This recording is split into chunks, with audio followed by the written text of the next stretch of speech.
Assalamualaikum warahmatullahi wabarakatuh. Ila hadratin Nabi Mustafa Rasulullah sallallahu alaihi wasallam, azwajihi wa zurriyyatihi wa ashabihi kiramin. Al-Fatihah. A'udzu billahi minasy syaithanir rajim. Bismillahirrahmanirrahim. Alhamdulillahi rabbil alamin, arrahmanir rahim, maliki yaumiddin. إياك نعبد وإياك نستعين اهدنا الصراط المستقيم صراط الذين أنعمت عليهم غير المغضوب عليهم ولا الضالين آمين. الحمد لله رب العالمين والصلاة والسلام على أشرف الأنبياء والمرسلين سيدنا محمد وعلى آله وصحبه أجمعين. اللهم أنت ربي لا إله إلا أنت خلقتني وأنا عبدك وأنا على عهدك ووعدك ما استطعت أعوذ بك من شر ما صنعت أبوء لك بنعمتك علي وأبوء بذنبي فاغفر لي فإنه لا يغفر الذنوب إلا أنت أشهد أن لا إله إلا الله وأشهد أن محمدا عبده ورسوله. اللهم صل على سيدنا وحبيبنا وشفيعنا وزهرنا ومولانا محمد وعلى آله وصحبه أجمعين. سبحانك لا علم لنا إلا ما علمتنا إنك أنت العليم الحكيم. ولا حول ولا قوة إلا بالله العلي العظيم. ولا حول ولا قوة إلا بالله العلي العظيم. ولا حول ولا قوة إلا بالله العلي العظيم. أما بعد، فيا أيها المسلمون اتقوا الله، أوصيكم وإياي بتقوى الله فقد فاز المتقون. قال الله تعالى في كتابه العزيز بعد أعوذ بالله من الشيطان الرجيم: يا أيها الذين آمنوا اتقوا الله حق تقاته ولا تموتن إلا وأنتم مسلمون. Wahai orang yang beriman, bertakwalah kamu kepada Allah dengan sebenar-benar takwa, dan janganlah kamu mati melainkan kamu mati dalam Islam. Sayyidul Fadilah Tuan Imam, Tuan Bilal, Tuan-tuan haji, puan-puan hajah, para alim ulama, muslimin muslimat, hadirin hadirat, ikhwatul iman rahimani rahimallahu ta'ala jami'an. Alhamdulillah, syukur kita kepada Allah Subhanahu wa taala dengan segala syukur pada malam ini, malam yang ke-20 daripada bulan Zulhijjah 1441 Hijriah, untuk pertama kalinya setelah hampir 5 bulan kita dapat bersama kembali di rumah Allah, masjid yang indah ini, untuk pada Ahad malam Isnin kita membacakan kitab Usulud Dakwah yang dikarang tulis oleh Syekh Abdul Karim Zaidan rahimallahu ta'ala. Yang mudah-mudahan daripada perbincangan kita dalam kitab ini dapat sedikit sebanyak memberi manfaat kepada kita dalam kehidupan kita dalam menanti hari-hari kematian yang tak bila akan sampai kepada kita, insya-Allah. Hadirin hadirat muslimin muslimat yang dirahmati Allah Subhanahu wa taala, sebelum kita sambung kepada perbincangan kita dalam kitab ini, saya percaya tuan-tuan dah tak ingat dah sampai mana. Dah sampai mana berhentinya dulu. Saya ulang balik apa perbincangan kita daripada awal kitab Usulud Dakwah ini. Yang mana yang dalam bab yang pertama sekali, objek dakwah itu sendiri, ya. Dakwah itu, maka kita membicarakan dalam bab yang pertama, dalam tajuk yang pertama itu, iaitu definisi Islam, yang mana para ulama telah mendefinisikan Islam itu dengan berbagai-bagai takrifan, ya, dengan berbagai-bagai takrifan. Antara takrifan yang kita guna pakai dan yang diguna pakai oleh pengarang kitab Syekh Abdul Karim Zaidan adalah Islam itu yang sebagaimana yang dikhabarkan dalam sebuah hadis Nabi sallallahu alaihi wasallam, ya Muhammad akhbirni 'anil Islam. Faqala Rasulullah sallallahu alaihi wasallam, al-Islam an tashhadu an la ilaha illallah wa anna Muhammadan Rasulullah wa tuqimas salah wa tu'tiyaz zakah wa tasuma ramadan wa tuhajjal baita an istata'ta ilaihi sabila. Ini antara takrifan definisi Islam yang diterima pakai oleh sebahagian besar para ulama, termasuklah pengarang kitab Syekh Abdul Karim Zaidan dalam mendefinisikan Islam itu. Kita dah bincangkan yang lepas panjang lebar berkaitan dengan definisi Islam. Dalam bab yang kedua, kita membicarakan tentang rukun iman. Itu bab yang pertama lepas dah. Kita masih lagi membincangkan dalam bab yang kedua, yang mana dalam bab yang kedua itu dinamakan dia sebagai rukun Islam.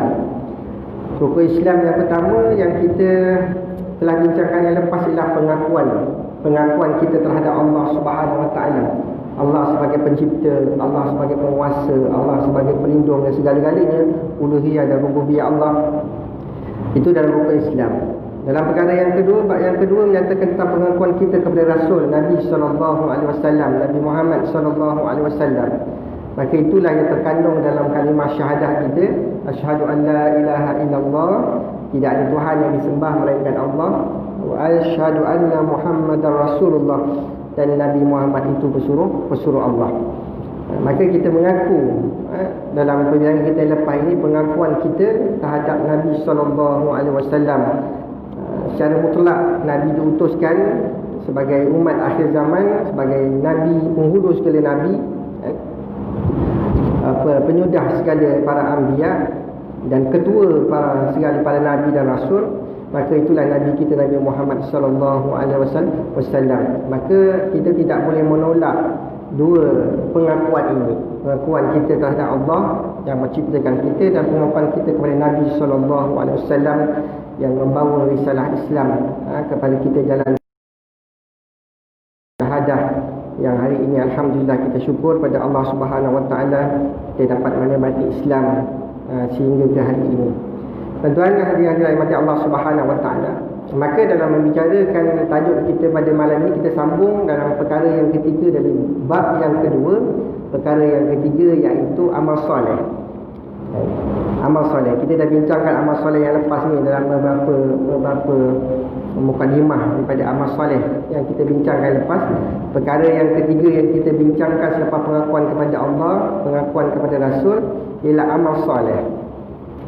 Jadi nanti Allah Subhanahu Wa Taala, amal soleh ini merupakan satu perbuatan perkara-perkara yang diridai oleh Allah Subhanahu Wa Taala. Amal soleh adalah suatu perbuatan yang diridai oleh Allah Subhanahu Wa Taala yang memenuhi dua syarat.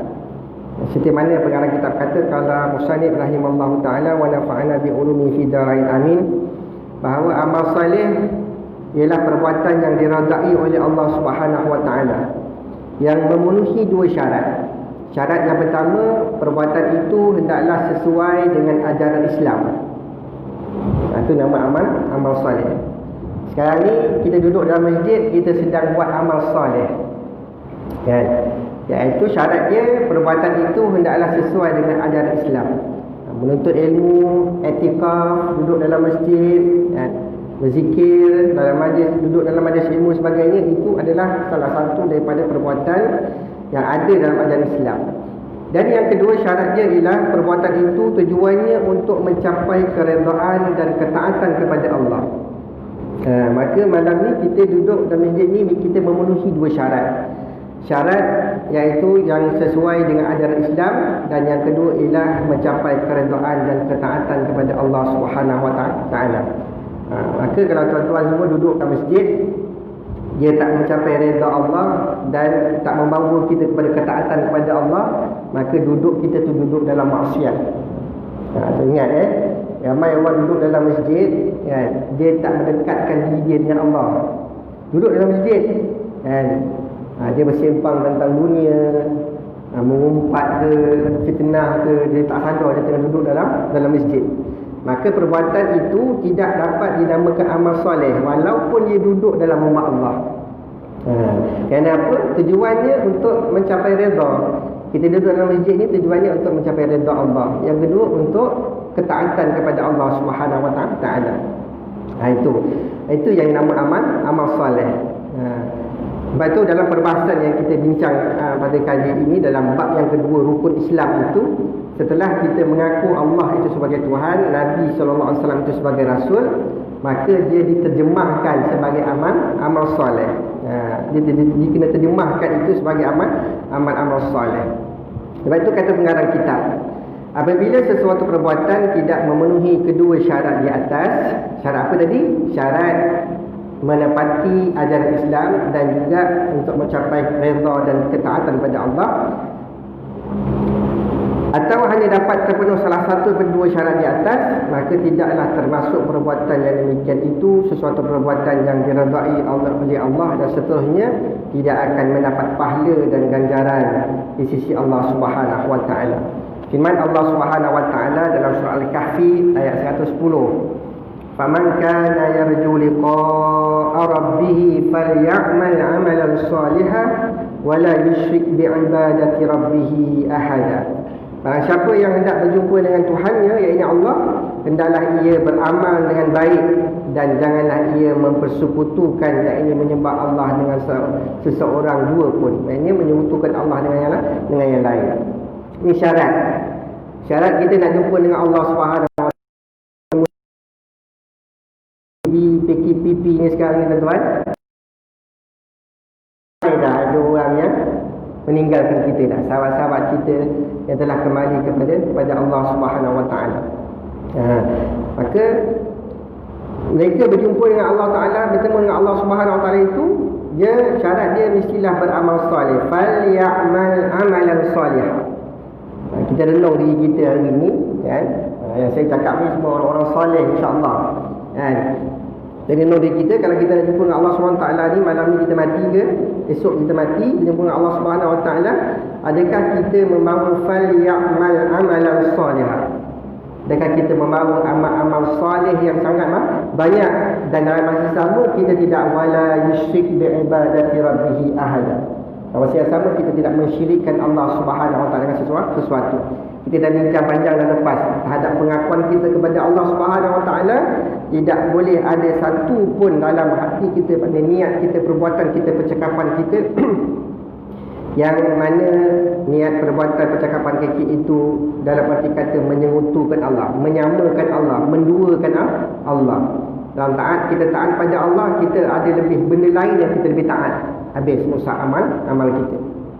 Ini syarat untuk kita bertemu dengan Allah Subhanahu wa taala. Maka berdasarkan demikian, dapatlah katakan bahawa amal soleh itu ialah amal perbuatan yang benar, yang sesuai dengan ajaran Islam.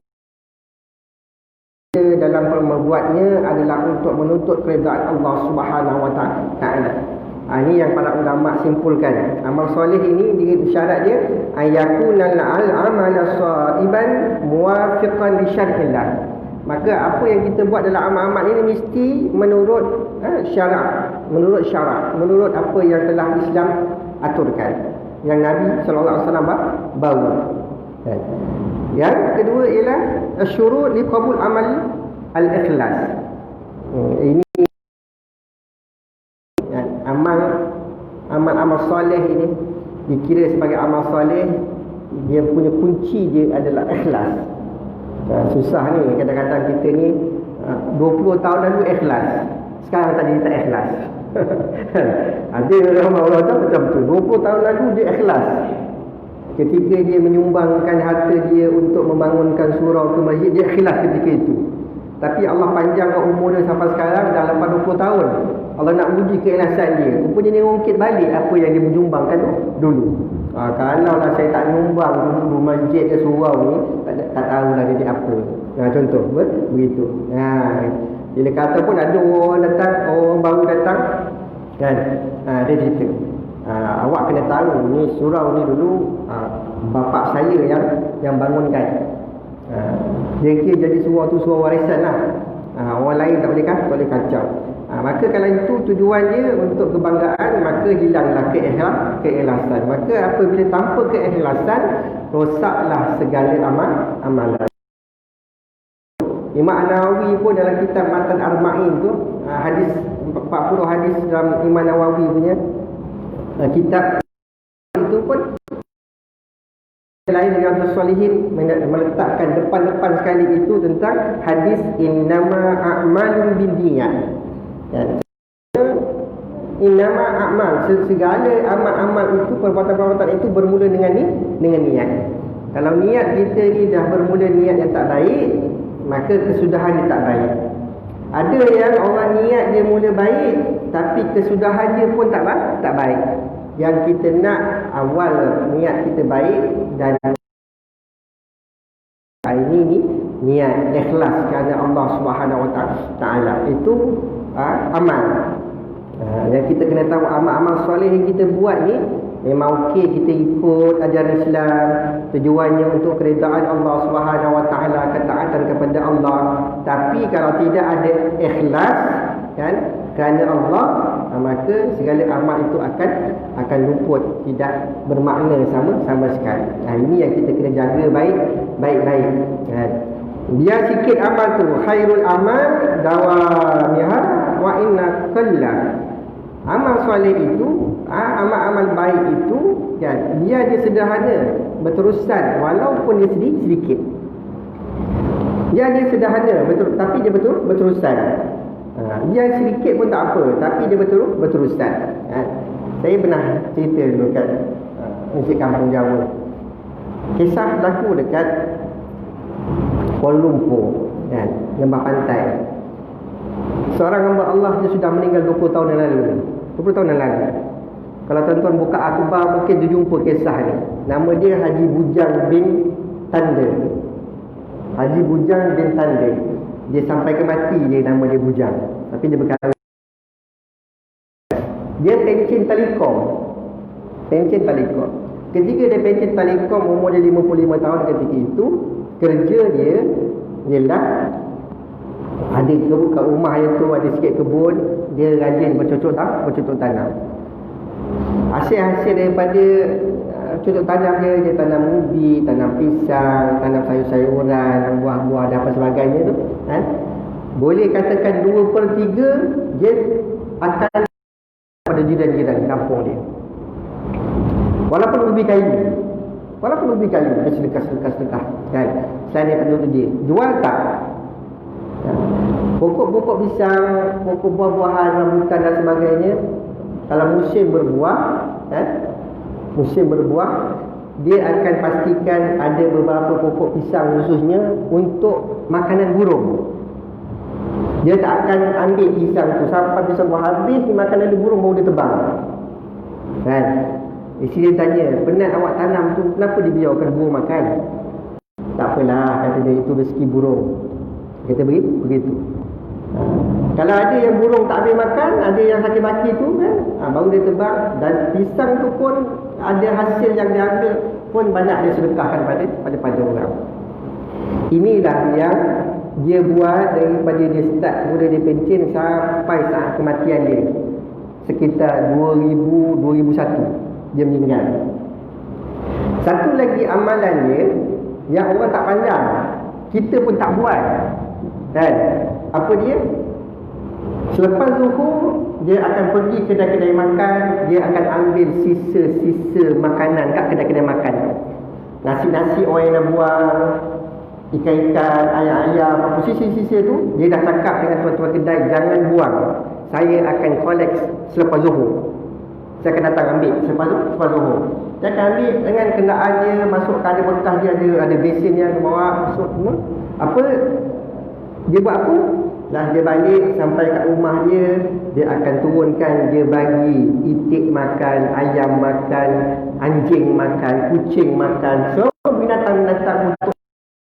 Kata ayam-ayam itik anjing ni dah tahu dah pukul 3 petang ada makanan untuk dia. Jadi rumah dia tu jadi tumpuan pada binatang-binatang, termasuk anjing. Dan itulah tabiat dia tiap-tiap hari bagi makan sampai dia meninggal. Amal soleh yang dia buatkan ini, yang dia buat ni, dia tak minta orang puji dia. Dan kita pun kadang tak terbuat kerja tu kan. Tapi apabila dia berikan kemuliaan pada dia, bila dia mati, anak dia, salah seorang daripada anak dia tukang mandi jenazah. 11 tahun mandikan jenazah. Maka ketika ayah dia meninggal, maka okey, uruskan jenazah sempurna, tak ada apa-apa masalah. Yang orang jenazah dia itu siap dikapankan, keliling rumah dia itu semua burung-burung bertenggek. Burung pipit, burung merbah, burung layang-layang, semua bertenggek. Orang ingat mungkin biasa. Tetapi apabila jenazah itu lepas disolatkan, bawa ke masjid, daripada masjid bawa, burung-burung ini mengekori jenazah ini, tuan-tuan, seperti satu barisan yang tersusun. Semua orang pelik, apa amalan Haji Bujang ni? Sebab dia bukan orang popular, artis jauh sekali, kan? Orang kaya, hartawan pun tidak. Tapi dia buat kerja tu, sikit je kerja dia. Saya baca kisah dia masa saya dekat Selangor dulu. Saya baca kisah dia, Allah, saya kata kan, kita tak mampu buat kadang-kadang benda-benda yang sangat simple.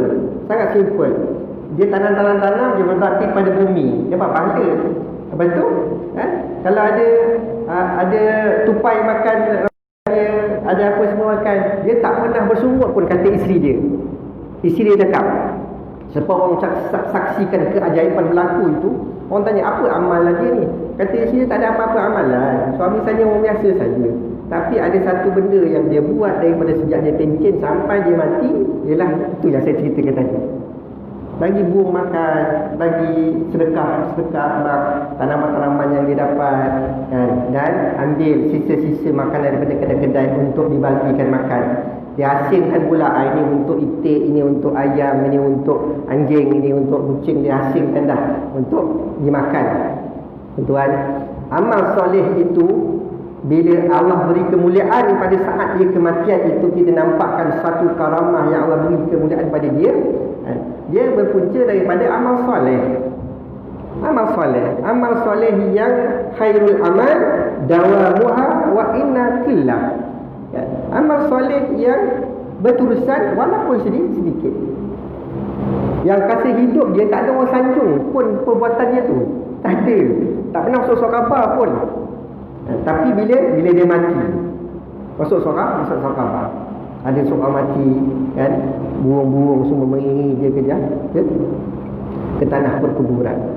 Ini suatu contoh kepada kita. Kalau kita nak buat amal soleh, amal yang mencapai keredaan Allah, amal yang ada dalam ajaran Islam, dan amal itu ikhlas kerana Allah Subhanahu Wa Taala. Dan itulah kemuliaan yang akan mungkin Allah berikan kepada dia untuk dia bertemu dengan Allah di pada masyarakat nanti. Hadirin yang macam Allah Subhanahu Wa Taala. Banyak lagi kisah-kisah hasil daripada amal-amal soleh. Amal-amal soleh yang kita buat ini, kan, bukan kerana paksa. Buat di atas kerelaan, buat di atas keikhlasan kita untuk mendapat keredaan Allah Subhanahu Wa Taala yang kita boleh buat. Yang kita boleh buat. Alhamdulillah. Lepas hari raya Kurban, mesti kita buka balik untuk kelas majlis ilmu. Ini membuka ruang kepada orang lain untuk membuat amal soleh. Tuan-tuan duduk buat amal soleh. Nampak tabung masuk duit, dapat amal soleh, kan? Sebab tu musim Covid ni memang ada sebahagian tok guru, para ulama, dia tak bersetuju kalau masjid ni ditutup, kan? Tapi oleh kerana kita ada kerajaan, ati Allah wa ati Rasul wa ulil amri minkum, kan? Apabila ada kita taat pada kerajaan ni, tuan-tuan, walaupun kita tak suka, ketika masjid ditutup untuk tidak solat Jumaat selama hampir 6-7 minggu, kita tak boleh solat Jumaat, siapa yang redha? Aku tak dapat solat Jumaat, ada ke tu? Fadilah kan? Siapa dia redha? Tak ada. Semua orang tak redha. Kita pun rasa Allah, dalam semua hidup saya ni kan kali pertama 2020 ni saya jumpa tak boleh nak solat Jumaat. Tapi kita taat pada arahan kerajaan yang nak menjaga nyawa. Nak jaga nyawa, ya? Jaga nyawa. Ati Allah wa ati Rasul wa ulil amri minkum. Ketika kita taat pada kerajaan yang dia arahkan sesuatu yang tidak bertentangan dengan syarak, maka ketaatan kita itu dapat redha Allah, dikira sebagai amal soleh. Itu saja. Kan? Kita ada sadaran. Walaupun ada pendapat-pendapat untuk guru para ulama, jangan ditutup masjid itu rumah Allah. Kan? Orang nak datang sembahyang, sila. Mungkin boleh jaga kita buat macam penjarakan fizikal sekarang, bukan penjarakan sosial sekarang, penjarakan fizikal. Kita boleh jaga dan sebagainya, tapi kita ada kerajaan. Maka oleh kerana itu, walaupun kita tak suka dengan kerajaan kita, tetapi apabila dia mengeluarkan satu arahan-arahan untuk kebaikan, untuk menjaga nyawa, untuk kemaslahatan, kita taat pada arahan itu, dia juga dikira sebagai amal soleh. Alhamdulillah kita sihat. Hari ini kita doa pada Allah Subhanahu Wa Taala. Belum selesai lagi. Covid ini belum selesai. Dan kita sama kita kena jaga kita. Kita kena ingat diri kita kena ingatkan saudara mara kita, adik-beradik kita, kawan keluarga kita, jiran tetangga. Kita kena jaga, disiplinkan diri ini. Semalam pun Perdana Menteri dah lancarkan norma baru. Sebab nak menjadikan kebiasaan biar seluruh rakyat Malaysia dan negara-negara lain contoh pada Malaysia. Rakyat Malaysia taat dalam menjaga kemaslahatan kesihatan. Tuan-tuan yang Allah Subhanahu Wa Taala. Baik, itu amal soleh. Maka kedudukan amal soleh ini dalam Islam sangat penting, kerana amal soleh adalah merupakan buah daripada keimanan kepada Allah dan hari kiamat dan kepada Rasulnya. Sebab itu bila kita mengucap dua kalimah syahadah, asyhadu an la ilaha illallah, aku bersaksi tak Tuhan yang Allah, dan aku bersaksi bahawa Nabi Muhammad itu pesuruh Allah. Buah daripada kalimah syahadah itu mesti dituruti, diiringkan dengan amal soleh.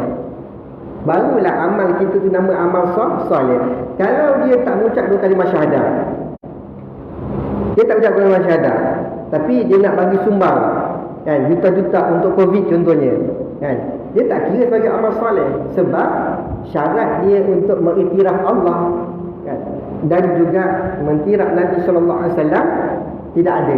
Syarat tak cukup, dia tak kira sebagai amal. Kita ni dah ada syarat dah, dua kalimah syahadah. Maka amal soleh itu mesti diiringkan bersama untuk memastikan esok dekat akhirat akaun amal soleh kita ini menambah-nambah, berganda-ganda, bertambah-tambah, kan. Daripada mana datang ni, rupa-rupanya semua sekali itu daripada amal-amal soleh yang kita buat ketika hidup kita kat dunia. Hadirin yang Allah Subhanahu Wa Taala. Maka dia merupakan manifestasi daripada kandungan syahadah. Amal soleh ini manifestasi. Mana mungkin kalau ada orang dia mengucap dua kalimah syahadah, dia Islam, dia tak nak buat amal soleh, pelik. Orang ni pelik. Kalau dia Islam, dia tak nak buat amal soleh, bermakna dia tidak memahami tentang isi kandungan pengiktirafan dia kepada Allah dan pengiktirafan dia kepada Nabi SAW. Sebab itu Allah Ta'ala sebut dalam surah Al-Baqarah, kita masih membaca, wallazina amanu wa amilus solihat ulaika ashabul jannah hum fiha khalidun. Sebab itu dalam Al-Quran kita jumpa ni, dinyatakan ayat-ayat Quran yang Allah menggabungkan antara amanu wa amilus solihat, beriman dan beramal soleh, beriman dan beramal soleh, beriman dan beramal soleh. Semua itu tujuan apa? Untuk tujuan nak menggambarkan bahawa orang-orang beriman dia mesti buat amal-amal soleh. Dalam firman Allah Taala yang lain, auzubillahi minasyaitonirrajim, wa'adallahu allazina amanu wa 'amilus solihati lahum maghfiratun wa ajrun 'azim. Siapa yang tak nak ni tuan-tuan? Kata Allah Ta'ala apa? Allah telah menjanjikan. Kalau janji Allah itu, yang mengkiri janji kita, mungkin janji Allah telah menjanjikan wa'adallahu allazina amanu. Allah telah menjanjikan yang beriman dan orang-orang yang beramal soleh. Apa dia?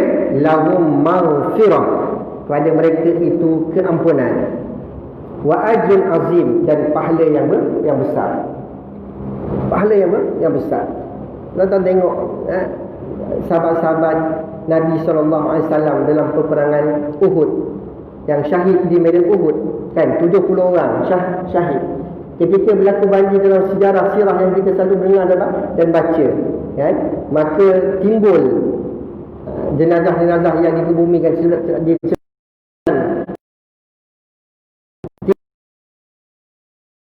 anggota yang tak hancur, malah ketika sahabat-sahabat nak menggali balik, nak untuk mengalihkan jenazah-jenazah syuhada itu, kan, ada yang diceritakan terkena kepada mata cangkul, maka berdarah, terpercik darah daripada betis para sahabat yang syuhada tadi. Ini Allah muliakan sebab itu para syuhada. Sebab tu kita dalam doa, kan, imam selalu baca doa, siratal ladzina an'amta alaihim minan nabiyyin was-siddiqin wasyuhada'i was-salihin. Siratal ladzina an'amta alaihim, iaitu orang-orang yang Allah telah beri nikmat syurga. Daripada siapa? Minan nabiyyin, para nabi, para anbiya. Was-siddiqin, para sahabat yang membenarkan risalah perjuangan Islam ini. Orang yang mati syahid. Was-salihin, dan orang-orang yang soleh. Kita mungkin tak dapatlah nak title nabiyyin, was-siddiqin, wasyuhada, mungkin ada. Kita tak tahu mati kita itu macam mana. Was-salihin, kita boleh usahakan sekarang ni. Bila kita mati, kita ditempatkan di kalangan illiyin, orang-orang soleh.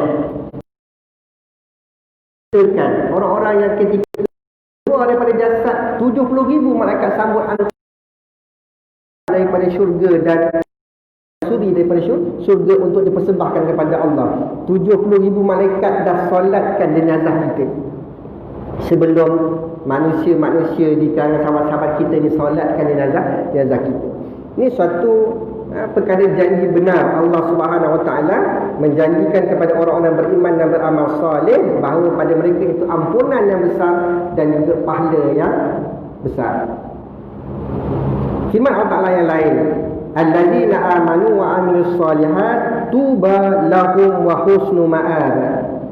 Adapun orang-orang yang beriman dan beramal soleh, bagi mereka kebahagiaan dan tempat kembali. Kebahagiaan dan tempat kembali disebut Allah Ta'ala dengan kebahagiaan. Ini masa hidup ni tuan-tuan, kita hanya dengar je ni. Kita baca Quran, terjemah, itu janji Allah, kan. Orang beriman, orang beramal soleh, ini ganjaran dia.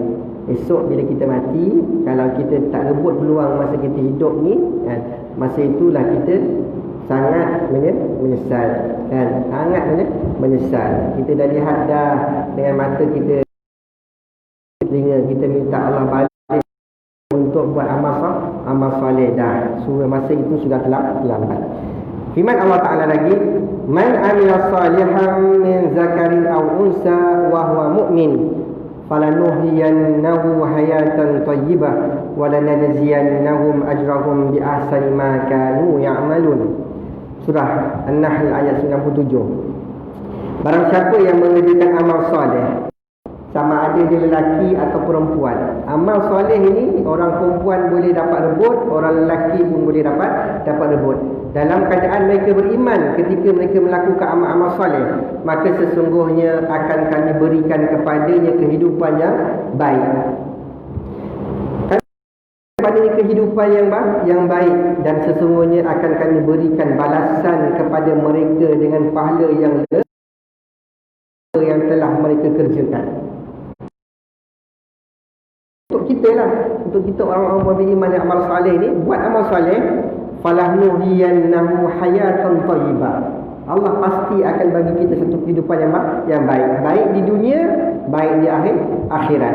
Wala najziyannahum. Ini satu kalimah yang digunakan dalam Al-Quran yang Allah benar-benar akan menyempurnakan janji dia, kan? Wala najziyannahum, dan sesungguhnya akan kami berikan balasan kepada mereka pahala yang lebih baik daripada apa yang mereka kerjakan.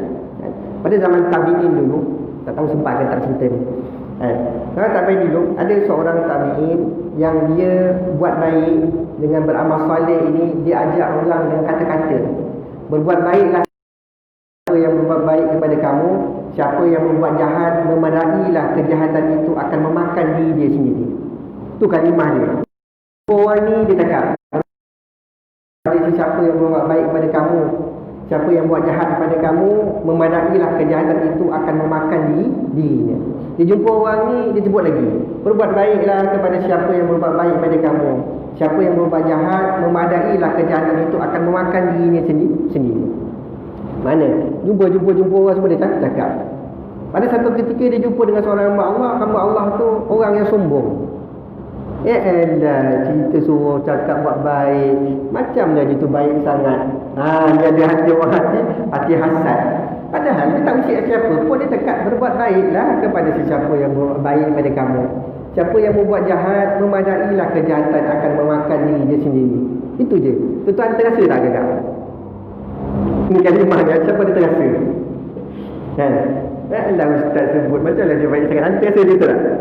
Kalau ada terasa, itu masalah hati, bukan masalah saya. Kan? Berbuat baiklah kepada, boleh hafal. Saya ulang ni. Kalau tak boleh ulang, tengok dekat dalam kita punya ni rakaman. Berbuat baik kepada kamu. Sesiapa yang membuat jahat, memadailah kejahatan itu akan memakan diri dia sendiri. Kalau kita buat baik, kalau siapa buat baik, kita balas dengan baik.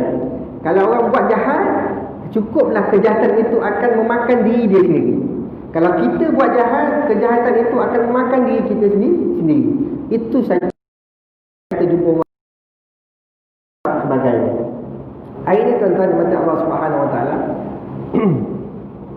Bila satu hari dia nak sampaikan hajat dia tu, dia nak menyampaikan amal soleh ini, kata-kata baik ini kepada pembesar negeri, raja. Jadi raja persilakan, nak jumpa boleh kan. Tapi sebelum jumpa raja, dia jumpa dulu pengawal istana. Pengawal istana kan. Pengawal istana ada apa nak jumpa raja ni? Tak ada apa-apa, hamba cuma nak menyampaikan kepada raja, berbuat baiklah kepada siapa yang buat baik, siapa yang buat jahat, memadailah kejahatan akan memakan diri sini. Pengawal ini punya sombong, level macam ini nak cakap dengan sultan. Kan? Dia tak tahu sultan aku macam mana. Maka sebelum kau jumpa sultan aku, kata dia, tak apa, dia pun datang rumah aku nak belanja kau makan. Maka tuan-tuan, dia bawa, dihidangkan makan. Dalam makanan itu 70% daripada hidangan itu bawang. Hamba Allah ini bila orang hidang, dia makan sebab rezeki, dia makan.